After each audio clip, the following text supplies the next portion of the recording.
سر یہ معاملات جو ہے یہ 12 مہینے سے آگے مزید میں سال ایک میں اس کو مزید دیتا ہوں، یہ کھینچیں گے اس کو زیادہ، لیکن اس کے بعد بھی ان کی بھی بس ہو جائے گی، یہ اندر سے ہی رگڑے جائیں گے، میں آپ کو بتا رہا ہوں۔ انٹرنیٹ بند کرنا چاہ رہے ہیں پاکستان میں، اس کا کیا اثر پڑے گا؟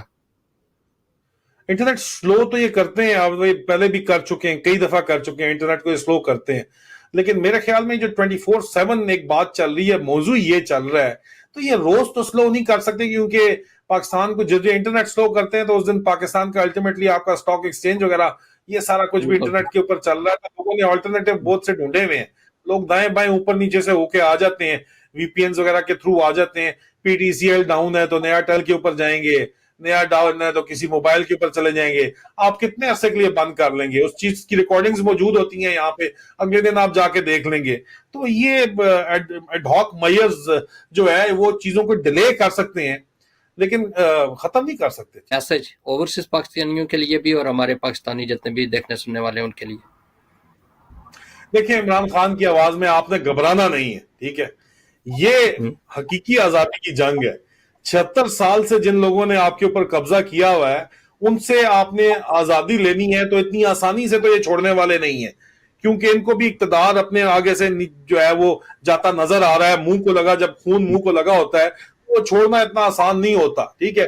مفت کی شراب جو ہے وہ مولوی بھی نہیں چھوڑتا، مفت کا حلوہ چلو کہہ لو، لیکن بہرحال کہانی یہ ہے یہاں پہ کہ آپ نے یہ پریشر سسٹین رکھنا ہے، یہ جدوجہد سسٹین رکھنی ہے، اس کو سسٹین کرنا ہے اور اس کو جاری و ساری رکھنا ہے۔ It's going to take long walk to freedom, Nelson Mandela کہتا تھا نا، تو لانگ واک ٹو فریڈم، ٹھیک ہے؟ لیکن الٹیمیٹلی فریڈم انشاءاللہ ہمیں حقیقی آزادی کو کوئی بھی نہیں اب روک سکتا۔ یہ الٹیمیٹ ٹروتھ ہے کہ اب یہ ریورسبل پروسیس نہیں ہے، اور یہ گلوبلی آپ دیکھیں کہ ڈی کولونائزیشن کا پروسیس، ڈی کولونائزیشن 1950 اور 47-50 میں ہوئی تھی، 70 سال بعد جو ہے اب ڈی کولونائزیشن کا ایکچوئل پروسیس شروع ہوا ہے، کیونکہ اس وقت کے بعد سامراجی قوتیں تبدیل ہو گئی تھیں یا انہی سامراجی قوتوں کا اثر رسوخ آج دن تک موجود رہا ہے، لیکن اب یہ ڈی کولونائزیشن کا ایک پروسیس جو ہے وہ الٹیمیٹلی شروع ہو گیا ہے، جس کا آپ کو مثال اگر آپ دیکھیں تو ہندوستان کے اندر بھی آپ کو ملتی ہے۔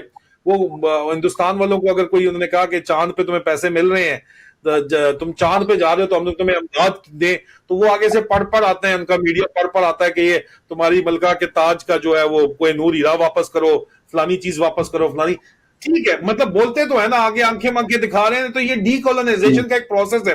ہندوستان کی فوج جو ہے انہوں نے اپنا جو کلونیل پاسٹ ہے اس کو خیرباد کہہ دی ہے، ٹھیک ہے؟ تو سیفرنائزیشن الٹی ان کی ہو رہی ہے، وہ ایک اور علیحدہ ٹاپک ضرور ہے، ٹھیک ہے؟ لیکن وہ ان کا لوکل ایک ایشو ہے، وہ لوکلائزیشن کر رہے ہیں اپنے کلچر کی۔ ہم آج دن تک جی کنگ جارج وکٹر آن، پرنس ایلبرٹ وکٹر آن، فلانا محمدی اور فلانی محمدی کی انگریزوں نے نام رکھا تھا کہ محمدنز بولتے تھے، آپ کو مسلمز نہیں بولتے تھے۔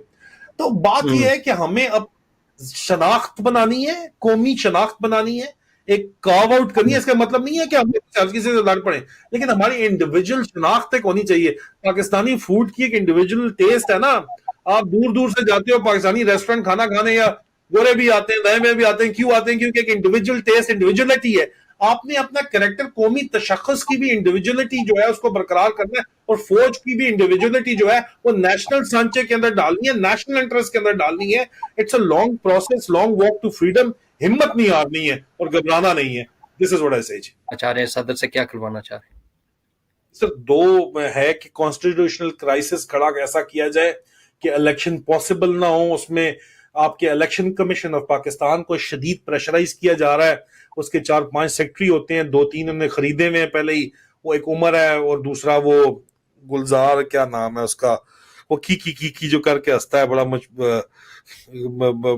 پچھلے دنوں بی بی سی کے جرنلسٹ کے آگے ہنس رہا تھا، مجھے اس سے نام بھول رہا ہے، لیکن یہ کہتے ہیں کہ سیکٹری سے پہلے استعفیٰ لیں گے اور پھر چیف الیکشن کمیشن سے استعفیٰ لے کے، اگر آپ کا الیکشن کمیشن ہی نہیں ہوگا، ایک آپشن یہ ہے، تو پھر پیچھے کوئی بچے گا نہیں۔ الیکشن کمیشن ریزسٹ کر رہا ہے کیونکہ چیف الیکشن کمشنر کو انٹرنیشنل سپورٹ ہے، اور international I M F, world bank آپ الیکشن چاہتا ہے، نہیں تو ان کو بھی پتا ہے ہمارے قرضے بھی پھنس جائیں گے، ہماری قسطیں پھنسیں گی۔ ایک طرف یہ ہے، دوسری طرف صرف صدر عارف الوی کے ذریعے کوئی کروا دیں، کوئی اس کو کانسٹیٹیوشنل کرائسس کھڑا کروا دیا جائے، اس کی طرف سے وہ ایگزیکٹو آرڈر دلوا دیا جائے کہ جج فارغ ہیں سارے، ٹھیک ہے, اس کی طرف سے جج فارغ کروا دیتے ہیں, جو سپریم کورٹ ہی نہیں ہے تو پٹیشن کہاں پہ جائے گی. کانسٹیٹیوشنل کرائسس کسی بھی طرح سے کھڑا کر کے الیکشن کو 1 سال آگے کھینچا جائے فی الحال. تو یہ اس وقت تو ان کی پالیسی یہ, کیونکہ الیکشن 8 فروری کو سر ہوئے تو جو مرضی انہوں نے کر کے دیکھ لیا ہے, لوگ انہوں نے کلیئر کر دیا تھوڑی ایسی تھی تیسی.